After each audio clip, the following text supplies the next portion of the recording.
Hello, I'm June Edwards, and with the Senior Topics. And this is a nice, beautiful summer day. It is in August, the first week. And so let's get started. First of all, I want to go over the calendar for August for the first week and let you know that there are several notable events to look at this month. The first one is on August 1st that MTV, remember a cable channel, opened on this date in 1981. So yes, we have had cable TV around for over 30 years, about 30 years. It's also called Sports Day. None of the sports are open to visitors right now. I have been watching a couple Dodger games. In fact, I even thought about donating money for a couple of those life-size cardboard cutouts of my husband, who's since passed, and myself in our Dodger shirts with our Dodger cups toasting to the Dodgers. I think it was a great morale builder for the team to see the cardboard cutouts of hundreds of fans who could not be there in person, but were able to donate their likeness and show that they were there in spirit. And that's what I would like to do too. If you're interested in doing that, you can go to the Dodger website and find out more about it. Excuse me, I do have allergies. I have to tell you, I'm sucking on a halls right now, so I don't lose my voice too much. Okay, let's go on to August the 2nd. That was National Mustard Day. Now, either you love it or you hate it. And I've got grandkids who love mustard, have to have it on everything. And I have grandkids who hate it. It's amazing what a little brown sugar and some plump raisins added to the mustard will do if you want them to eat ham or some other kind of meat. Then they seem to all like the mustard. Another thing that has to do with August the 2nd is the first income tax was enacted by Congress. The first income tax in 1861. You imagine they did not have an income tax before then, but they did need it to finance the Civil War.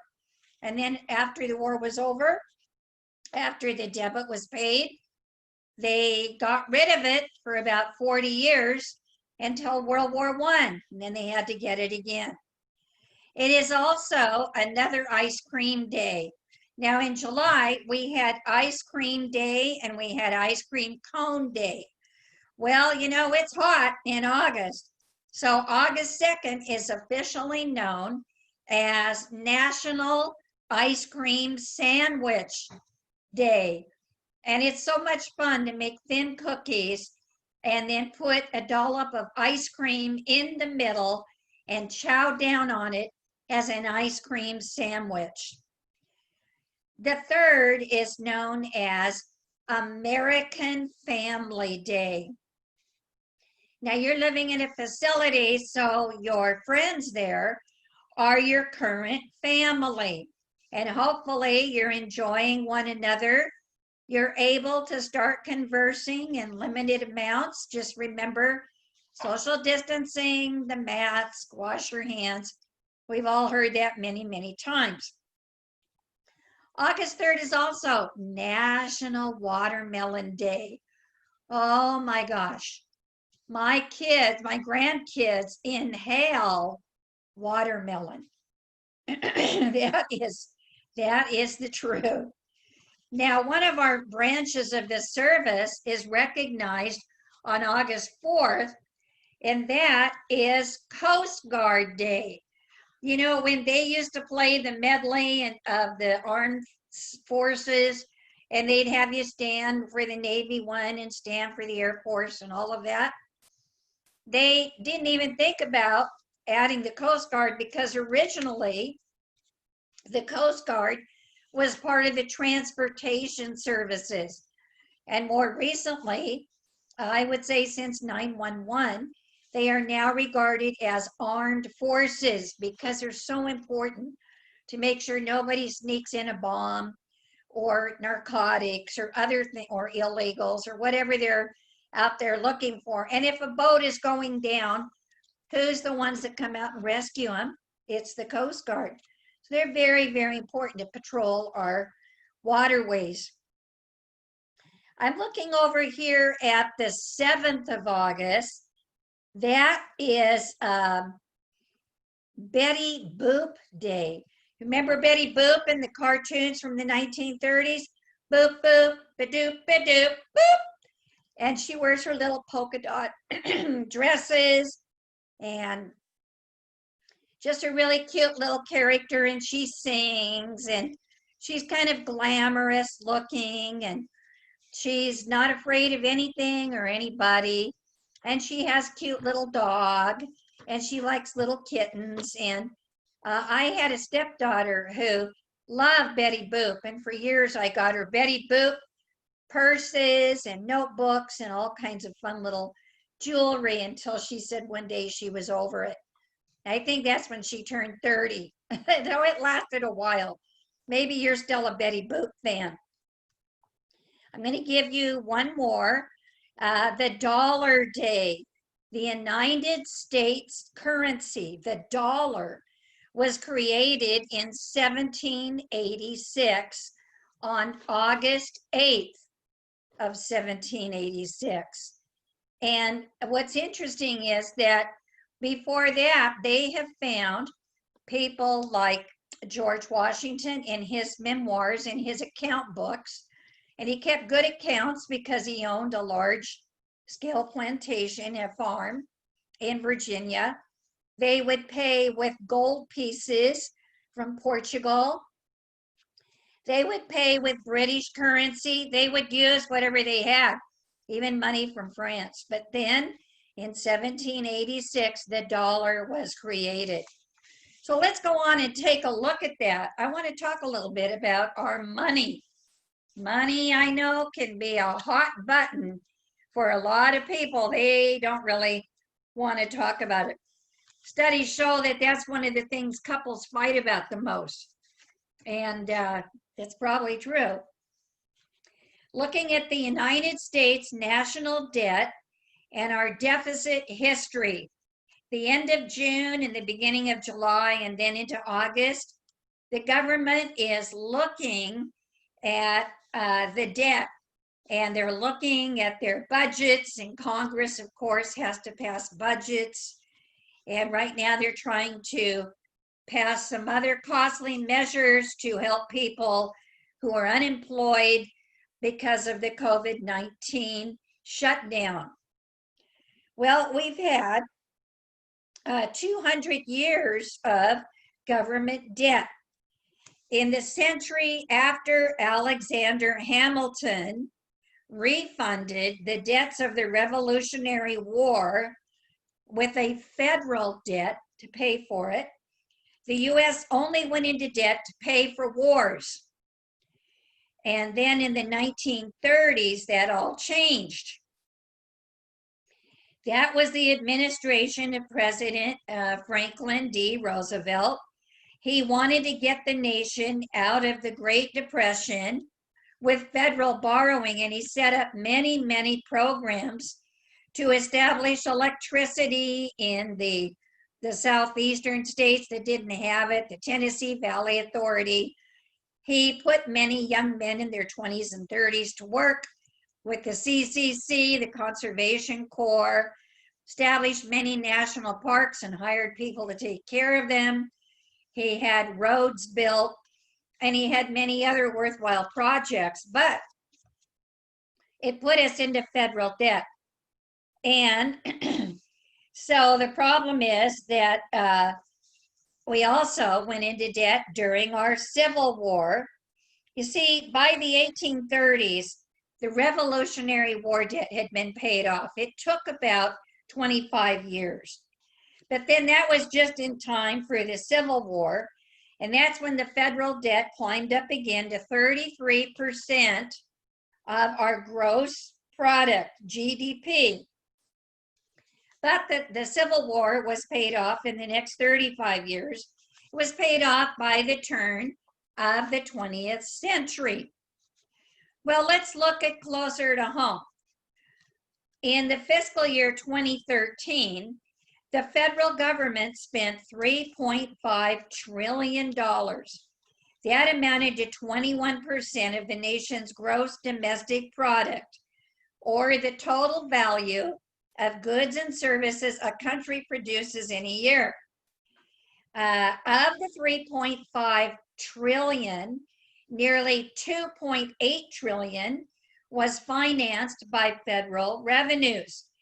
The remaining amount, 680 billion, was financed by borrowing, and that debt will have to be paid off by future taxpayers. Now, there are different departments, I guess you could say, or areas where they spend. The first, of course, is defense and international security assistance. The second is Medicare, Medicaid, and CHIP, C-H-I-P, Children's Health Insurance Program. That's about 25% of the budget. And defense was 19%, but it's up higher now. Then the safety net programs are about 12 to 15%.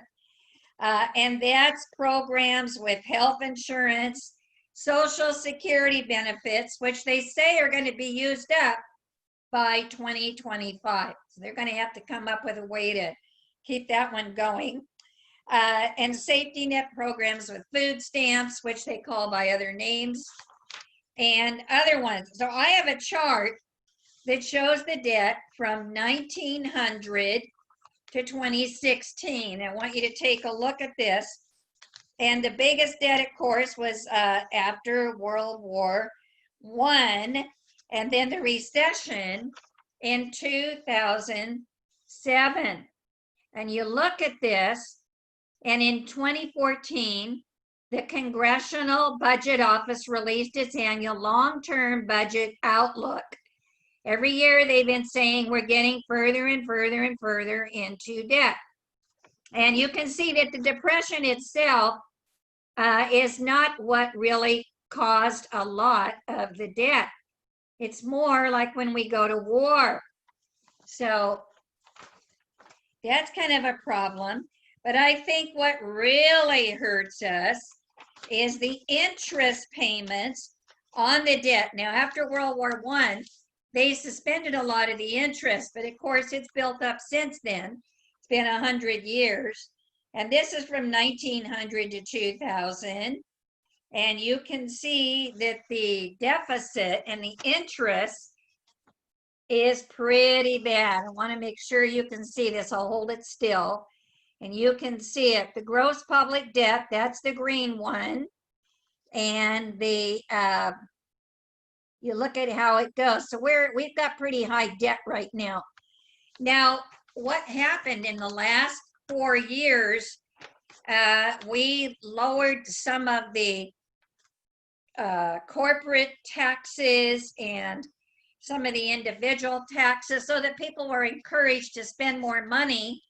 And we were actually looking pretty good, and the economy has been really humming along until we shut down, deliberately shut down because of the threat of the COVID-19 virus. And we have over 70 different national labs, people all over the world actually, working on vaccines so that we can get back to business. And meanwhile, we sent everybody a $1,200 check for each adult.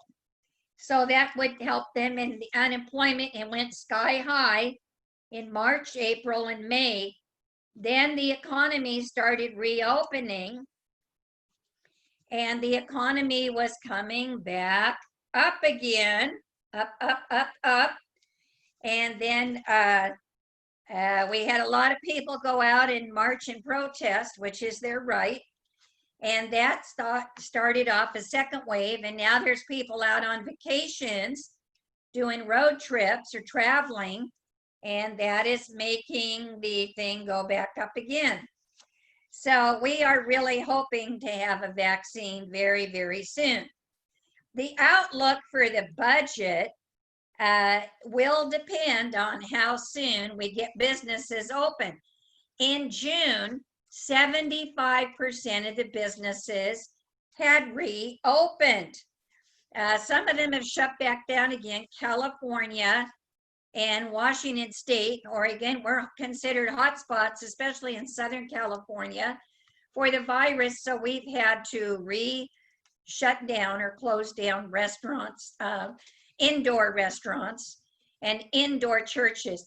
You know, there's churches meeting out in their parking lots now because they say when you're out in the sunshine, it's not as bad and they can spread people further apart. And our governor has let the restaurants open patio dining, which is what the French have been doing for years with their outdoor cafes. The only thing is it gets so doggone hot here. When it's up in the 90s and up into the low 100s, it can be bad. But I will tell you this. I was out in Palm Springs with some friends last week. At 10 o'clock in the morning, it was 105 degrees. We stopped for a brunch. The restaurant we stopped at had canopies set up. We had to wear our mask when we went in, and of course we used sanitizer, washed our hands. We sat down, we ordered our drinks, and once the drinks, our beverages, and once they came, we could take the mask off and breathe. And they have sprayers that bring the spray down on you. It's just wonderful. And they had fans blowing everywhere. And you know, it was 105 outside that canopy, but under it, it was very, very pleasant. You have your iced tea and just sit there and converse with friends. My gosh, it was almost normal, very close to it. And that is such a good thing to be able to do. And I'm so glad that you're able to come together and listen to a Zoom class and do some of the other things that we were doing in person for so long. And we will be doing it again. It's going to be a while. We're waiting for that vaccine to come out, and it will come back. It will. So I do want to say I'm so glad that you're inside and you're safe and you're happy. And now it is time to take a little, what we call the pause that refreshes. And we have been taking our road trip. We've gone to the northeastern states, New England, went to the mid-Atlantic states, went down into the South with their wonderful hospitality and their cooking. We went over to the Midwest and sampled so many wonderful state fairs and county fairs and things that happen over there. And a lot of them have been open. Some of them are closed, the states, some are open. But now it's time to go where I grew up, and that is the Pacific Northwest. And I'm from Seattle, which is the largest city in that area. The region includes British Columbia, Canada. It includes all of Washington State, parts of Idaho to the east, and then parts of Oregon to the south. So it's a smaller area, but these states cover more territory. And it covers many, many things. It covers forests and meadows. And I think about the times as a teenager on dates when I go hiking with friends out in those meadows, so close to Seattle, out in Rainier National Park. And then there's many lakes. And when my husband and I were newly married, we'd go up into the wilderness, take a sleeping bag and a little pup tent.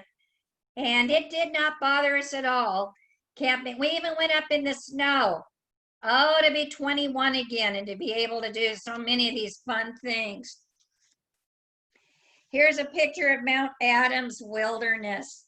And you know, a lot of it still looks just like this.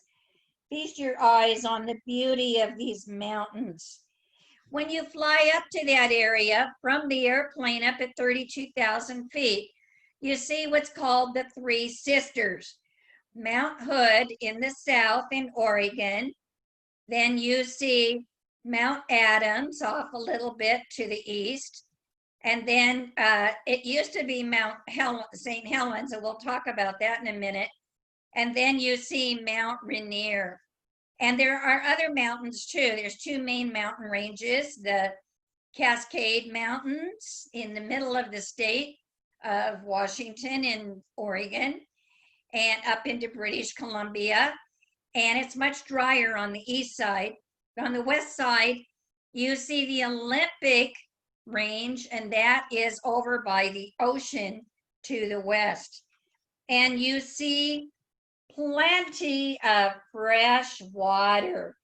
You see the lakes, and you see the salty ocean, and you see the beaches. And I've got an even better one of the beaches. Boy, does this bring back memories. Going out and digging for clams and then taking them in the bucket and going back to my friend's home on Bainbridge Island and cooking them up and having fresh seafood. Of course, we did a lot of fishing too in those days. So let's talk about the best places to visit along North America's Pacific Northwest. And of course, the largest city is Seattle. It's a hot spot for music. It's now a great city for many kinds of coffee. Many different coffee companies have started there. It has the Space Needle from the 1962 World's Fair. It has Microsoft, and Bill Gates has a palatial home over on the east shore of Lake Washington, and many of the techies live in Bellevue over there. It has Nirvana, has a great Jimi Hendrix museum. You know, a lot of grunge and rock and roll, a lot of these Janis Joplin, they're all from the Seattle area.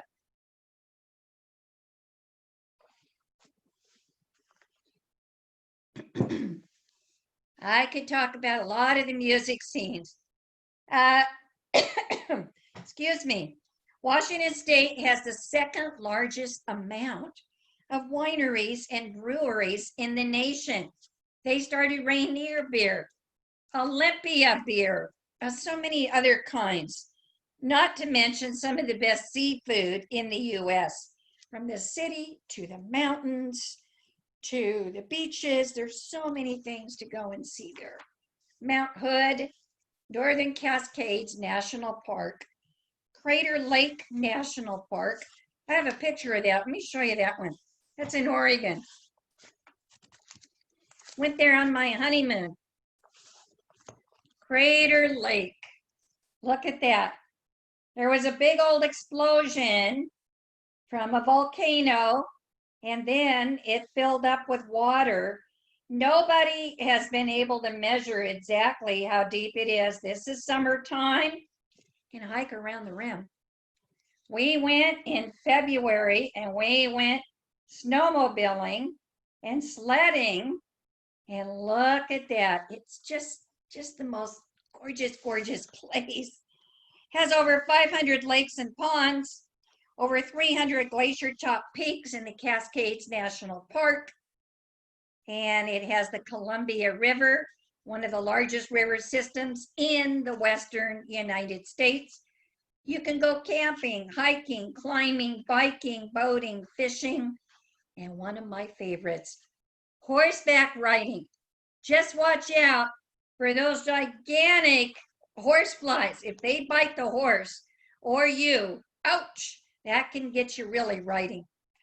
So I talked about Crater Lake National Park. It's 183,000 acres in Oregon.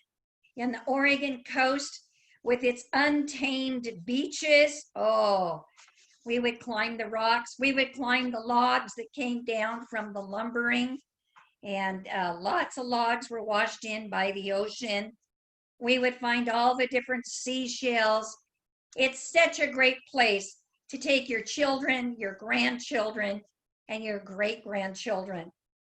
And Portland is the second largest city by population, and it's known as a weird town of hippies. That's not what I knew it for.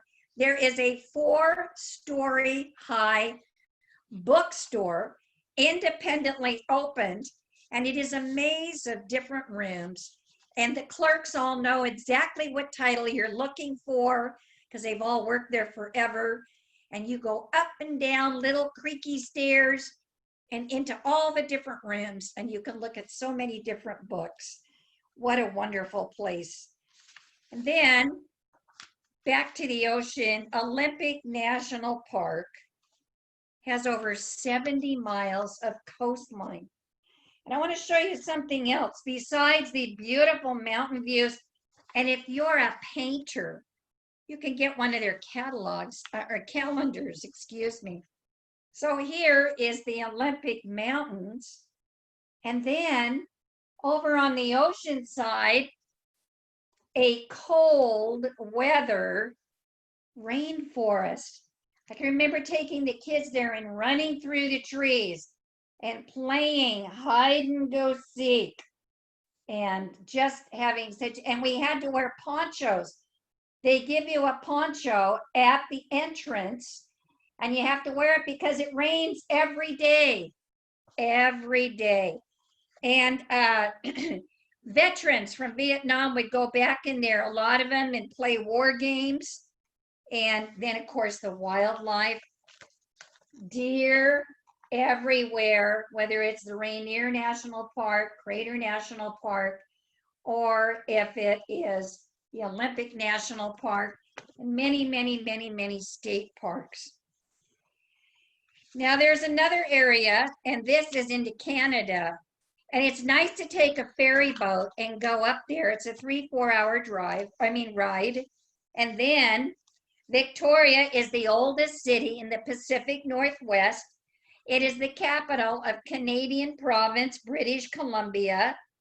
It is very heavily influenced by the Indians, the British, and Asian cultures. It has the oldest Chinatown in Canada, and it sits on the southern tip of Vancouver Island. Whale watching and sailing are very popular. Some of their top attractions include Beauchert Gardens, with many formal English gardens, as well as there's a Shakespeare garden where they grew the plants from Shakespeare's day. And then you don't want to forget to go to the Fairmont Empress Hotel on Sundays for their high tea in the afternoon. You must get a reservation. Also the Scottish. You'll see guys in many different quilts and they're playing kilts and they're playing the bagpipes. Now I want to talk to you a little bit about Mount St. Helens. It erupted in 1980. At that time I lived in eastern Washington State in Wenatchee, and boy did we get this, the glass and it was a big brown cloud, and it came and covered everything like a heavy fog, and we had to stay in our houses. If we were not to use our cars, we had to take special plastic and put it over the engines under the hood, because the glass in the volcanic ash that was falling would cut the engine. You could wreck your whole engine. Also, it got into people's lungs, and you had to wear a mask like you do now. And that was so you breathe through the cloth of the mask. I want to show you a picture of what Mount St. Helens used to look like. It was compared to Mount Fujiyama in Japan for being so perfectly symmetrical. And at the bottom, I don't know if you can really see it down there, there was a lake called Spirit Lake, And there was a man who lived there. And then in May, it started smoking. And the Indians had always called it the land of fire and ice. And you could see it was smoking. And then it erupted. These are kind of big, but you can see what happened. And that's the brown ash that went hundreds of miles away into Wenatchee. And Spokane, the third largest city in the area, hundreds of miles away, was pitch dark. It was like being in a sci-fi movie because the radio waves didn't work and we could not get information. Nobody knew what was happening, so we just stayed indoors. I want to show you. This is at 8:33 in the morning. People have been warned for weeks by the scientists and geologists, get out of there. One man who was a hermit who lived at Spirit Lake, he was very old. He said, I'm not leaving. The mountain's been good to me, and if she blows up, I go with her. He's buried under who knows how many hundreds and hundreds of feet of ash. And it was poisonous gases that came too. I want to show you what it looks like. I have a picture. This is what it looked like maybe 2 years after the explosion. They thought it would take at least 100 years to fully recover. And when I first went back, it was discouraging. It was so sad. But by now, 20 years later, I went back around 2000. I was amazed. There were 30-foot high second growth pine trees, which Weyerhaeuser had planted, and they were getting ready. The redwoods would take a long time to come back. To get trees like this again, it was going to take time. Let's see if I can get that picture better here for you. But the animals came back because what happened was the ash acted like fertilizer. I had planted a garden in April after the snow was gone in Wenatchee. And when the ash came down and buried everything looked dead. It just looked dead. But by the end of May, I had the best bumper cropper that year from all of that ash because it fertilized the area. And that is why it's so beautiful.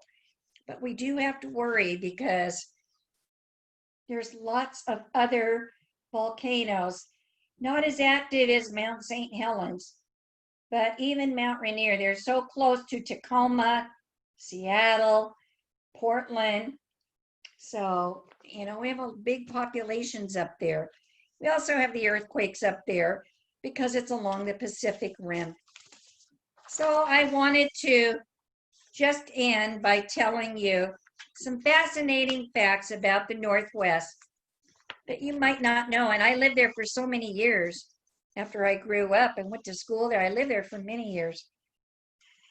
Well, you know about the soaring mountains and the countless waterfalls and the beautiful lakes and the ruggedly spectacular coastline. But did you know it is a felony in Washington State to harass a Sasquatch, the Bigfoot, if you can even find one, let alone get a picture of it, just in case you run into him and decide you want to take him home. It's like a big gorilla looking thing. Some people say it's a hoax, but I don't know. Other people, they really swear by it. The best place to spot him or her is the remote wilderness areas of the Northern Cascades and the Olympic National Forest. Probably find a deer before you find him. Did you also know there is an entire town at the bottom of Lake Washington right next to Seattle? And why do I know that? Because divers have been down there. Get my other hulls. There we go. The 33 square mile lake is littered with the wrecks of several hundred boats and ships, dozens of airplanes that have crashed, a bridge, an ancient forest, an 1870s train of coal cars, and an entire Native American settlement covered in mud at the bottom. Did you know Father's Day was founded in Washington State in 1910? And Washington is the only state named after a president. Did you think the Seahawk was a real bird? The mascot for Seattle's NFL team, which almost won the grand prize 2 years ago. Nope, the Seahawk is made up. There's really no such thing as a Seahawk. Seattle, did you know, actually gets less rainfall per year than New York, Miami, and DC. Did you ever hear the saying, don't take any wooden nickels? That comes from Bend in Oregon. The wooden nickels were created during the Depression era. 1/4 of all of America's llamas live in Oregon. Portland, Oregon was almost called Boston. The name was Portland was selected by a coin toss. Portland is home to the smallest park in the world. The Mills End Park is just 2 feet in diameter. In the spring, it's possible to go snowboarding on Mount Hood in the morning, water skiing in downtown Portland in the afternoon, and then head to Seaside to surf in the early evening hours.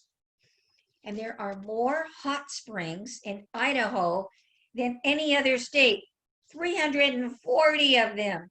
And they're all at the perfect, ideal temperature for a dip. Idaho is also home to the tallest sand dune in America.